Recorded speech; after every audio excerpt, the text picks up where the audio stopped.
హన్మకొండ. ప్రారంభోత్సవ offer flat 20% VA December 14 నుండి 22 వరకు. నమస్కారం, వెల్కమ్ టు ఐ డ్రీమ్. ధర్మ మార్గం విత్ విజిత కార్యక్రమానికి స్వాగతం.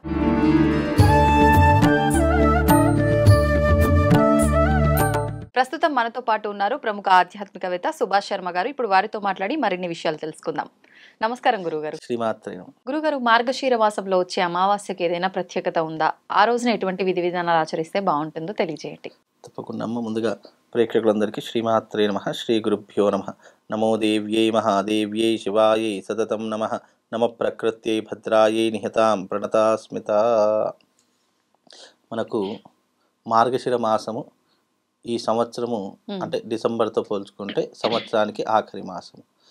ఇక ఈ మార్గశిర మాసము అనేటటువంటిది చాలా ప్రత్యేకమైనటువంటి మాసం. అందులోనూ మార్గశిర అమావాస్య. అమావాస్య అంటే పితృదేవతలకు ప్రీతికరమైనటువంటి రోజు, తిథి అని చెప్పడం జరిగింది.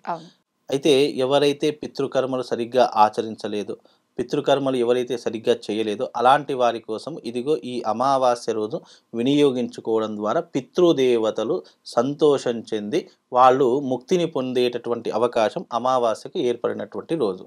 అయితే ఈ అమావాస్య ప్రత్యేకత ఏంటంటే, ఎవరైతే మధ్యంతరంగా చనిపోయినటువంటి వాళ్ళు ఉంటారో, వయసు మీరకుండా చనిపోయినటువంటి వాళ్ళు ఉంటారో, లేదా అకస్మాత్తుగా రోడ్డు ప్రమాదంలో కానీ లేదా అకస్మాత్తుగా ఏదైనా అనుకోనటువంటి సంఘటనల వల్ల చనిపోయినటువంటి వారు కానీ ఎవరైనా ఉన్నట్టయితే, అంటే సెల్ఫ్ అంటే వాళ్ళంతటా వాళ్ళు ఆత్మహత్య చేసుకొని చనిపోయినటువంటి వారు కానీ ఎవరైనా ఉన్నట్టయితే అలాంటి వారి కోసం ఈ మార్గశిర అమావాస్య చాలా ప్రత్యేకమైనటువంటిది అని చెప్పడం జరిగింది. కాలం తీరకుండా ఎవరైతే మరణిస్తారో వాళ్ళు ప్రేత రూపకంగా సంచరిస్తారు. గాలి రూపంలో, ధూళి రూపంలో, చెట్ల రూపంలో, పుట్టల రూపంలో వాటి మీద సంచరిస్తూ ఉంటారని శాస్త్ర నిర్ణయం.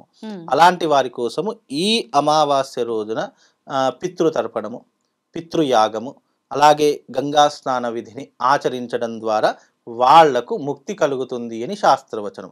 కోరికలు తీరకుండా చనిపోయినటువంటి వారు కానివ్వండి, మధ్యంతరంగా కాలం చేసినటువంటి వారు కానీ అలాంటి వారి కోసం పితృతర్పణం, పితృయాగం చేయడం ద్వారా ముక్తిని పొందుతారు అని శాస్త్రవచనం. ఈ యొక్క అమావాస్య కూడా అదే కోవకు చెందినటువంటిది.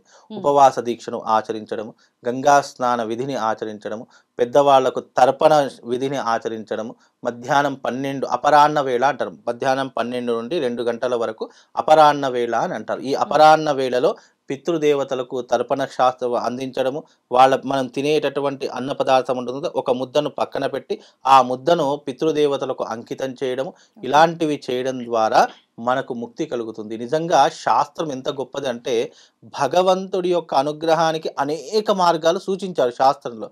కానీ పితృదేవతల యొక్క అనుగ్రహం పొందడానికి మాత్రము శాస్త్రం నుండి 2 మార్గాలు.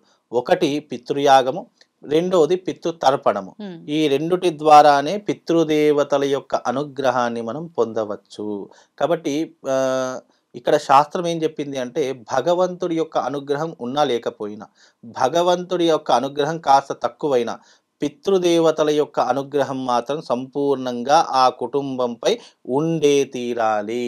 ఒకవేళ ఉండకపోతే గనక ఆస్తి నష్టము, ఆరోగ్య నష్టము, ప్రాణ నష్టము, మనం ఎంత సంపాదించినా నిలకడ ఉండకపోవడము, కుటుంబంలో ఎప్పుడు ఆడ సంతానమే జన్మించడము, ఇక మగ సంతానం జన్మించకపోవడము, భార్యాభర్తల మధ్య వైరం ఏర్పడము, కోర్టు కేసులు, వివాదాలు ఎక్కువైపోవడము, బిజినెస్లో లాస్లు రావడము, ఇలాంటివన్నీ కూడా ఎందుకు జరుగుతాయి అంటే, బికాజ్ మన జన్మరాహిత్యాన్ని మనం దూరం చేసుకోకపోవడం వల్ల, మనకు జన్మనిచ్చినటువంటి పూర్వీకుల యొక్క అనుగ్రహం మన మీద లేకపోవడం వల్ల. ఎగ్జాంపుల్గా ఉదాహరణకు, మనం ఎవరైనా మన ఇంట్లో కానీ మన కుటుంబంలో కానీ మనం సొంత ఊళ్ళకు వెళ్ళినా కానీ మనకు బాగా తెలిసినటువంటి వాళ్ళు కానీ, అరే అన్నీ మీ తాత పోలికలు వచ్చాయిరా, నీ కొన్ని చేష్టలు నువ్వు చేసే అలవాట్లు మీ తాత అలవాట్లే ఉన్నాయిరా, ఇలా కొన్ని మన మీద ప్రభావితం చూపిస్తే అలవాట్లు కానీ మనం చేసేటటువంటి ఏవైతే విధానాలు ఉన్నాయో పూర్వీకులను సూచిస్తూ కొన్ని అలవాట్లు వస్తాయి. ముఖ కవిలికలు కానివ్వండి, పోలికలు కానివ్వండి, ఇలాంటివి వస్తూ ఉంటాయి.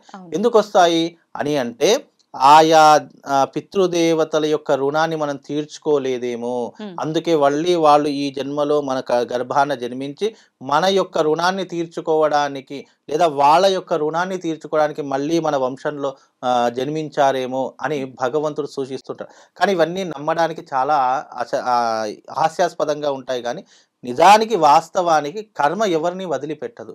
కర్మ ఎప్పటికైనా రిటర్న్ వస్తూనే ఉంటుంది. ఆ కర్మ ఫలితాన్ని మనం తెలుసుకోలేము. ఎందుకు? ఈ జనరేషన్లో కూడా ఇలాంటివి ఉంటాయా?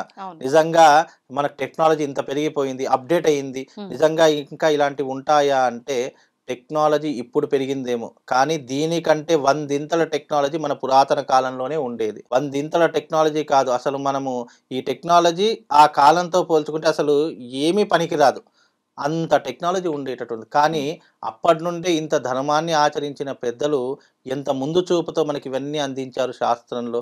అంటే భగవంతుని ఆరాధన పొందడానికి నువ్వు 100 మార్గాలు సూచించినప్పుడు పితృదేవతల అనుగ్రహం పొందడానికి 2 మార్గాలు సూచించారే అని మనం ఆలోచన చేసుకోవాలి. దానికి ఒక ఇంట్లో కొడుకు పుట్టాడు అనుకోండి, కేవలం తన తల్లిదండ్రులకు మాత్రమే శ్రాద్ధ కర్మను చేసి రుణాన్ని తీర్చుకుంటాడు. అదే ఇంట్లో ఒక ఆడపిల్ల పుట్టిందనుకోండి, కన్యాదానంలో చెప్తాడు, దశపూర్వేషాం దశపరేషాం మత్వంశానాం మాతృవంశానాం ఉత్తమలోక ప్రాప్తిరస్తు.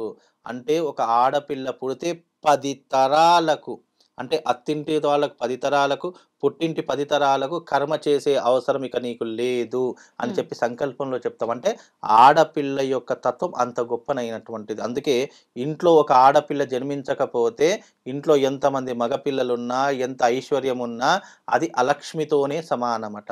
అందుకే ఒక ఇంట్లో ఆడపిల్ల జన్మిస్తేనే అది పూర్తి సార్థకతను పొంది మనకు ముక్తిని, కైవల్యాన్ని ఎలాగైతే ప్రసాదిస్తుందో, ఈ అమావాస్య రోజున కూడా పితృతర్పణం, పితృయాగం చేసుకోండి. అలా ఏంటి దానికి పెద్ద ఆలోచించాల్సిన అవసరం లేదండి. దగ్గరలో గోదావరి ఉంటే గోదావరి, లేదు గంగ ఉంటే గంగ, లేదు బావి ఉంటే బావి, కొలను ఉంటే కొలను, చెరువు ఉంటే చెరువు, ఏదైనా ఒకటి ఎంచుకొని మీ గతించినటువంటి వారు ఉంటారు, మీకు తెలిసినంత వరకే, మీరు పెద్ద వంశస్థులకు అంత పెద్ద కనీసం ఒక 3 తరాలు, నీ తండ్రి, నీ తాత, నీ ముత్తాత, నీ తండ్రి గారు ఉన్నారు, నీ తాతగారు, ముత్తాత గారు, వాళ్ళ నాన్నగారు, ఇట్లా ఒక 3 తరాలకైనా సరే, 3 పిడిలు అంటారు, 3 తరాలకైనా సరే అర్ఘ్యం వదిలి పిండ ప్రదానం, నీ వంశంలో కానీ నీ యొక్క కులంలో కానీ పిండ ప్రదానం ఉంటే పిండ ప్రదానం ఆచరించు. లేదు పిండ ప్రదానం ఏం చెయ్యమండి, మేము ఎవరు కూడా ఆచరించలేదు, తిల తర్పణం, చేతిలో నువ్వులు వేసుకొని తర్పణం చేసినా నీకు అత్యంత పుణ్య ఫలితం పితృదేవతల ద్వారా కలుగుతుంది. పితృదేవతల యొక్క అనుగ్రహం ఒక్కసారి కలిగింది అంటే ఆ జీవితంలో ఎప్పుడు వాళ్ళ యొక్క కుటుంబంలో, వంశంలో ఎప్పుడు ఇబ్బందులు రావు. లేదు పితృదోషం ఉంది జాతకంలో, పితృశాపం ఉంది, స్త్రీ శాపం ఉంది, అలా అనుకున్నప్పుడు అమావాస్య రోజున, ప్రతి నెల అమావాస్య వస్తుంది, అమావాస్య వచ్చింది అంటే గనక దానికి చేయవలసినటువంటి శాంతి కర్మలు కొన్ని ఉంటాయి. పితృదోష పరిహారం అని చెప్పేసి, స్త్రీ శాపం వల్ల వచ్చేటటువంటి పరిహారాలు అని చెప్పేసి కొన్ని పరిహారాలు ఉంటాయి. అవి తెలుసుకొని దానికి ఏదైనా క్రతువులు ఆచరించాలి. దానికి మంచి రోజు ఏంటి అంటే అమావాస్యనే మంచి రోజు.